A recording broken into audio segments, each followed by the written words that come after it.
The Arch Manning hype train is officially here, and I don't think it's going anywhere anytime soon. You are Locked On Longhorns, your daily podcast on the Texas Longhorns. Part of the Locked On Podcast Network, your team every day.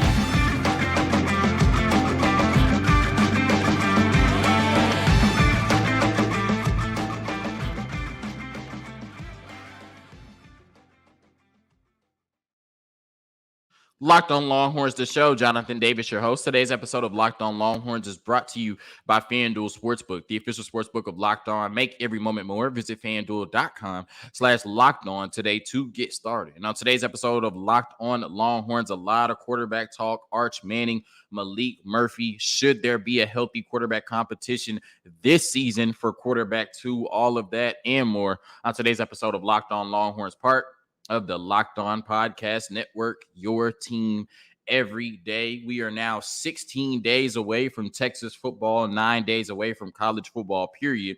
And some really good teams playing, on week 0 this year. You got USC, Notre Dame. I may be missing some other teams. So it's going to be fun, to watch football in 9 days. And then, of course, 7 days after that, we get to watch the Texas Longhorns take on Rice and DKR. And the offseason just feels so long. We haven't played since December. And so when you look at it in December, you're like, damn, I'm not going to watch Texas play again until September, right? And now it's only 16 days away. Pinch me, I'm dreaming. The pads are popping. Fall camp is intense, and I can't wait to, watch our favorite football team take the field and hopefully do big things this year. Hold on, somebody's calling me. Messing up my vibes on the podcast, right? Also, it's going to be a really fun season, a really fun fall. And I hope everybody that's, watching the podcast right now or listening is here with me. So if you're watching on YouTube, please like, please subscribe. If you're listening on audio, I'm thankful for the support. Thankful for the support on video as well.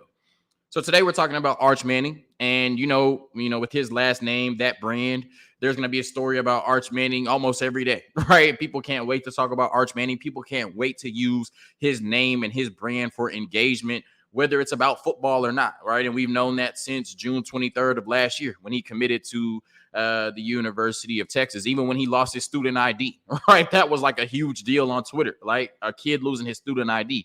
But because he's Arch Manning, that's news, right? Anytime he does anything, it's going to be used in some form or fashion for engagement. But I feel like this week he's been the talk of the town, right? And he's been the rave of the practices for good reason, right? We're talking about Arch Manning for football reasons, right? Which is always a really good sign. And I think it's been since Saturday, right? Where we heard that he was one of the standouts in the first scrimmage of fall camp and may have been the best quarterback on the field. Now, Steve Sarkisian came out and said Quinn Ewers was really good in the scrimmage, and the one mistake he made, the interception in the 2-minute drill to Jaron Thompson, wasn't necessarily on Quinn Ewers. But we know that Arch Manning had a special day, right? And he was throwing the ball really well, which we would expect from, the number one overall recruit in the country and a descendant of the Mannings. But I think the play that kind of got everybody excited and got everybody buzzing was the 50-yard touchdown run we heard about, right? We heard he was moving like prime Vince Young in the scrimmage, right? He took off for 50 yards against the first team DBs, as Chip Brown described it. Now, the Texas football Twitter did post a clip. They did provide some clarity, right? Because people started to talk out the side of their neck, calling Arch Manning Michael Vick, right? So they did post a Twitter clip for clarity. And in this clip, you can see Mo Blackwell look at Arch Manning. He's close enough to hit Arch Manning and then make a business decision and let Arch Manning run right past him. So, this wasn't just your, like I said, traditional, oh my God, look at him. He took off and we can't catch him. It was more so like, damn, he got wheels, but I don't want to hit him because I don't want to lose my scholarship. But nonetheless, the fact that he has a 50-yard touchdown run in his bag should bode really well for the Texas Longhorns football team. He played basketball. He's really athletic, maybe the most athletics of the Mannings. And I think even after Saturday, on Monday and Tuesday, you heard about some really spectacular plays he made in the practices as well. And I think you're starting to see why he was ranked so highly. And I think Texas fans always knew, right? Because Texas fans are very educated and know their football. There were a lot of naysayers and trolls on social media that were saying that if his last name was Smith, he would be a 3-star and he wasn't dominating 2A football in Louisiana. He just didn't look impressive and all of that. And I think you could always look at Arch Manning, right? even if you just ignore the pedigree, right? Ignore who his uncle and his grandpa is, right? You could always look at Arch Manning, look at the mechanics, look at the footwork, look at the delivery, look at the accuracy, right? Look at his ability to make reads, go through progressions, all of that. You could look at that at Isidore Newman and say, okay, this will translate to the college level and eventually the NFL level. Also, his number one target at Isidore Newman was Will Randall. And I'm not disrespecting Will Randall at all, right? He's on my favorite football team. Hopefully he gets in that tight end room and kicks ass, right? You know what I'm saying? But Arch Manning was the number one overall recruit in the country. And according to the 24/7 Sports Composite, one of the 3 highest rated recruits of all time. Will Randall was rated in the 800s. Now, that's great relative to every single high school football player in the country, but that's not great relative to the number one overall recruit in the country, right? So it's like, who was he even throwing to at Isidore Newman? Who was blocking for him at Isidore Newman? We don't know their names because we're not supposed to know their names, right? So all of that talk about him not dominating at Isidore Newman, who was he supposed to dominate with, right? And then people are saying, he wasn't great at 2A football. But to my recollection, he broke almost every passing record there at a school that Eli Manning and Peyton Manning both went to, right? So we must have different definitions of dominating, right? If he broke almost every passing record there and you think he was trash, right? But nonetheless, we already knew. And I think everybody that's reading the reports, seeing the press clippings, drinking the Kool-Aid is starting to see why Arch Manning was rated so high and why it's almost a given that Arch Manning will be really good in Steve Sarkisian's system at the University of Texas. And, he has the intangibles and also he's been in this offense, right? I think outside of the football stuff, right, what you see on the field, he's a first in, last out type of guy, right? He's a leader, right? And I've talked about, him being somebody who's going to lead by example. I've talked about, Quinn Ewers being a talented gunslinger that has to make that transformation into franchise quarterback. I think Arch Manning is already a franchise quarterback. That's how he carries himself. And I think people rally around him and I think he can galvanize the team, right? We already saw it from a recruiting standpoint, how he was able to bring that recruiting class together. And I think he can do the same thing with the roster, but I think he's already a franchise quarterback, right? That is underrated in terms of arm talent, right? When we talk about arm talent, we talk about Quinn Ewers and Malik Murphy. Look at the way they can spin the ball. And then we talk about Arch Manning, like, oh, he's Peyton, he's Eli. But maybe he can spin the ball too, right? While being Peyton or Eli, he's going to be really good. So I think the intangibles match the tangibles. And I think that's going to lead to a really special player at the 40 acres. And I think he has some savvy, right? Because he has been in this offense before, right? And I think that's why it's starting to click so early. A lot of people wanted to see it by the spring game. We're impatient, but now you're seeing it. He's been on campus since January? It's August, right? That's 7 months, right? And it's really starting to click because he has familiarity with this offense. Prior to his senior year, Isidore Newman completely overhauled their offensive system. And Arch Manning was a big part of that. You don't think Arch Manning knew that he was going to the University of Texas and went in there and said, okay, if we're going to run a new offense my senior year, let's resemble it as closely as possible to Steve Sarkisian's offense, the offense I'm going to be running at the University of Texas. So he has in-game experience in Steve Sarkisian's offense in high school. He also was a big part of implementing it and teaching it to his teammates. So it's no surprise that he's picking it up really quickly because this is not his first time participating in this offense, or at least, and obviously it's different than what he ran at Isidore Newman, but a lot of the principles are the same, right? So he didn't come in starting from scratch. And I think Arch Manning knew that last year when he helped implement this offense at Isidore Newman. So, when you look at Arch, I think he checks almost every box, right? The athleticism, the tangibles, the intangibles, it's all there. And he's going to be a really special player at the 40 acres. And if Arch lives up to that rating, it's going to be great for the football team, obviously, because I think you either have 1 year or 2 years of Arch Manning starting and being one of the best quarterbacks in college football. And he's the type of player that every week when he steps on the field, Texas might have the best player on the field at the quarterback position, which is going to be a really good sign for this team and should put them in conference championship and national championship conversations every year that Arch Manning starts, right? If you go into every game with Arch Manning being the best player on the field at the quarterback position, Texas is going to win a lot of games because we know the talent around him is going to be really good. It's going to be great for the brand, right? And obviously the University of Texas doesn't need help with their branding, but, you watch that Untold documentary where Johnny Manziel was like, I was bigger than Texas A&M. I was bigger than college football, right? I don't know if Arch Manning can be bigger than the University of Texas, but it can be close, right? And you're going to see this Texas football team covered in a way they have not been covered in years, almost a decade, when Arch Manning takes the helm at the University of Texas. So it will be great for the brand, and it'll be great for the SEC.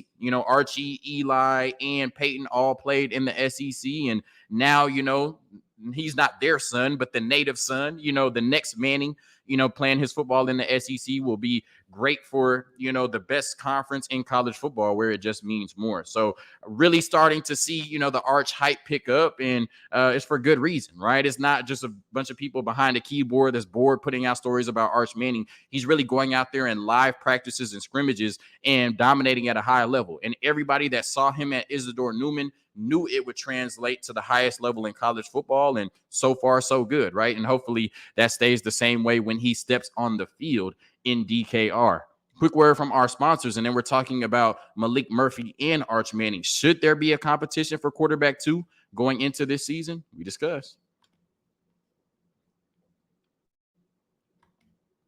Football season is about to kick off, and FanDuel is giving you the chance to win all season long, because right now, when you bet on a Super Bowl winner, you can get bonus bets every time they win in the regular season. Just pick any team to win the Super Bowl, and you'll get bonus bets for every victory. You can use your bonus bets on spreads, player props, over-unders, and more. So visit FanDuel.com/locked on and start earning bonus bets with America's #1 sportsbook. That's FanDuel.com/locked on. Take some time to visit FanDuel and include money lines, props, etc. around your team.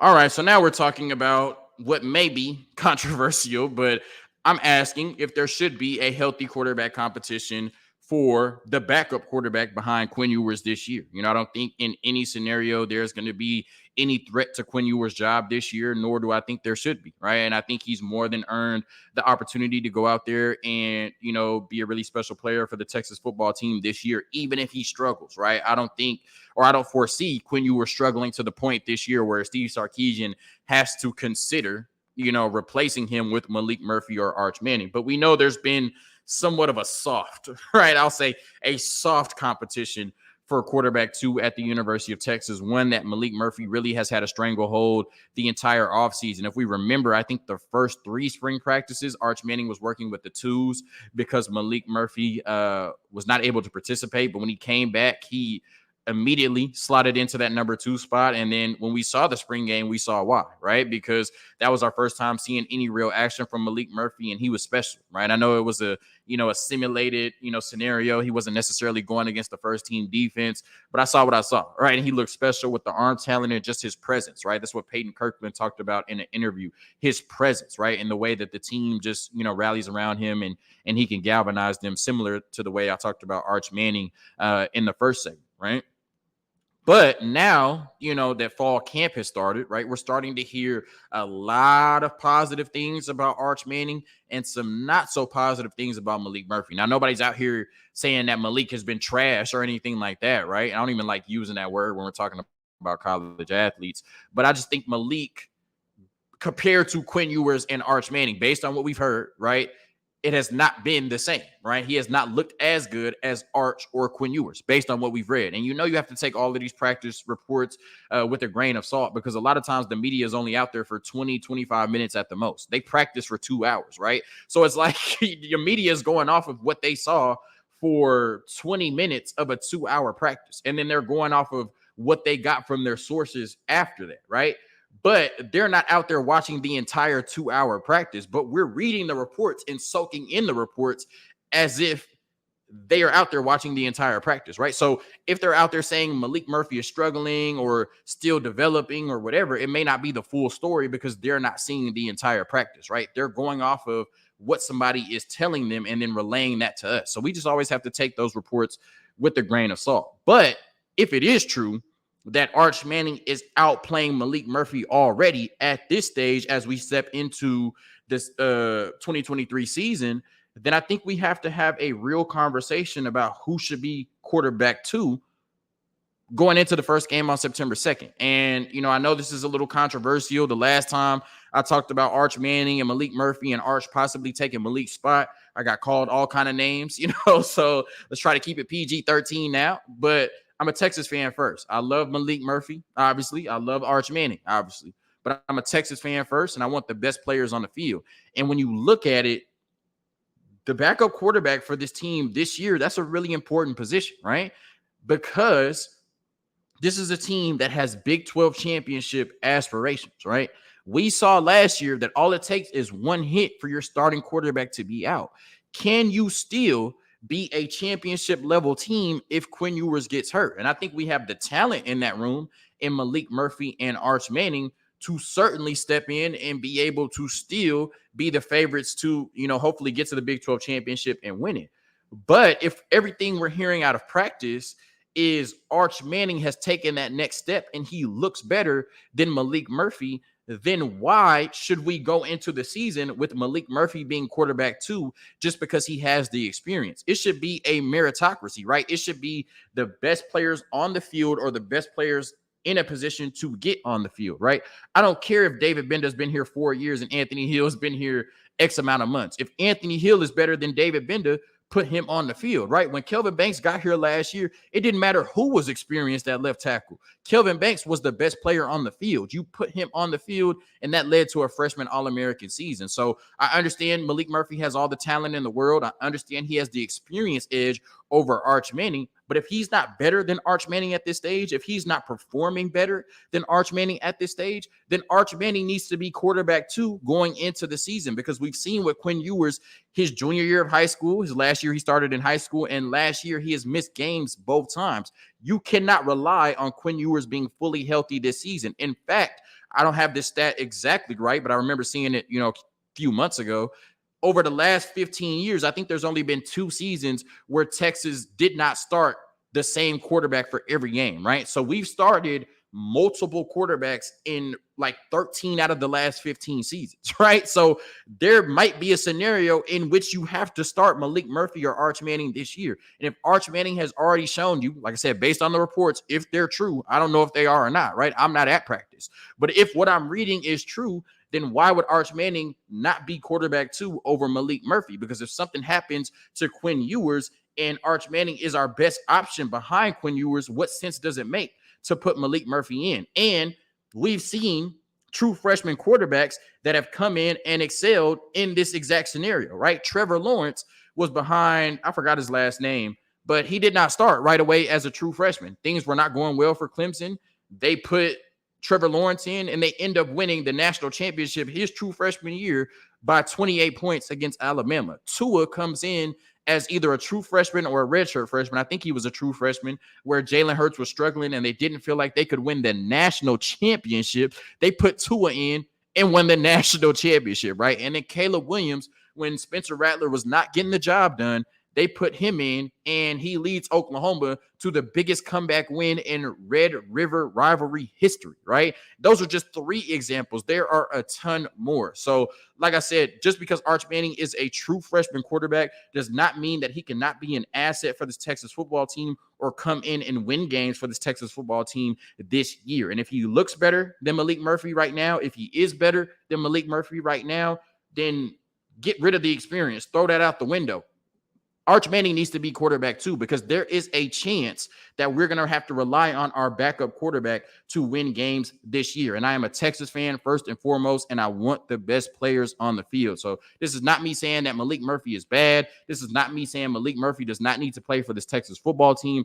All I'm saying is, if the practice reports we are being fed are accurate and Arch Manning has caught up or looks better than Malik Murphy, then going into the season, Arch Manning needs to be the quarterback 2, because there is a chance that we're going to have to rely on our backup quarterback to win big games this year. And you want the best player in that position to win those games. And from everything we're reading right now, it seems like that player might be Arch Manning. A quick word from our sponsors, and then we're going to talk about Malik Murphy and what all of this means for the talented gunslinger that's in the quarterback 2 position right now.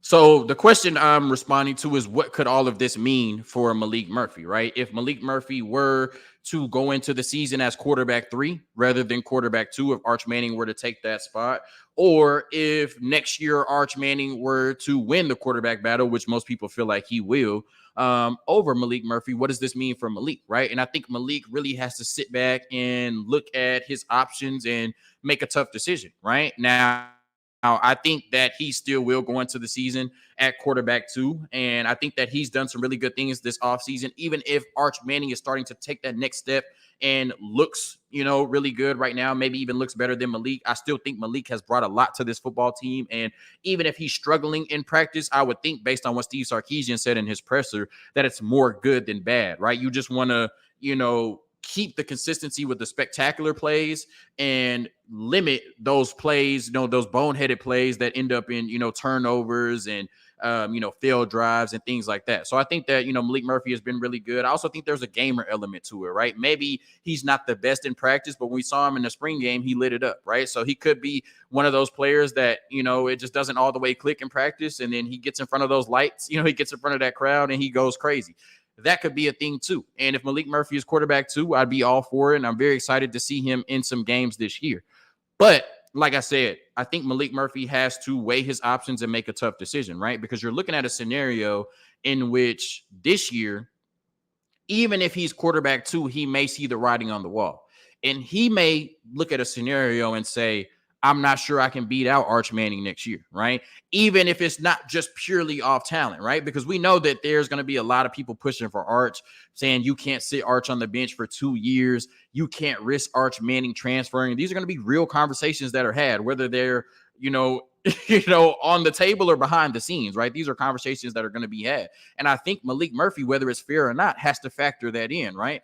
Do I have a realistic shot of winning this quarterback battle next offseason based on what's going on right now, right? We also know that Sark is not going to announce who the starting quarterback is until maybe a week before the season, if not closer, right? So would it benefit Malik Murphy to go through a whole quarterback competition, an entire offseason, just to lose it and then be the backup again when he could possibly transfer at the beginning of the spring, have plenty of options, learn a full offense, and have a full offseason to learn that offense and be really good throughout the season, instead of trying to transfer after he lost the quarterback position, a few weeks before the season and trying to get caught up to speed? It just wouldn't benefit Malik Murphy at all. It probably wouldn't benefit him to the season after that. So like I said, based on everything we're hearing right now, and Malik Murphy would know because he's in the practices, right? He knows how well or lack thereof he's performing, and he knows how well Arch Manning or lack thereof is performing. So I think that if he cannot hold that quarterback 2 spot down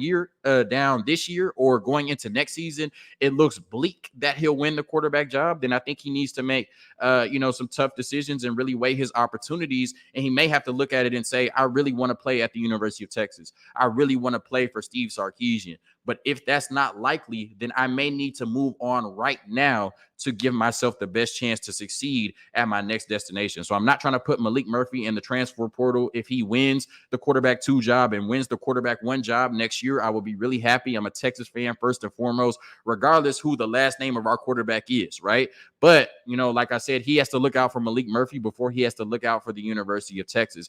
And if all the signs are pointing to Arch Manning being the starting quarterback next year in 2024 for the Texas Longhorns, then I think Malik Murphy needs to take that into account and make the best decision for himself and his family. Thank you for tuning in to another episode of Locked On Longhorns, part of the Locked On Podcast Network, your team every day. Hook 'em. Peace.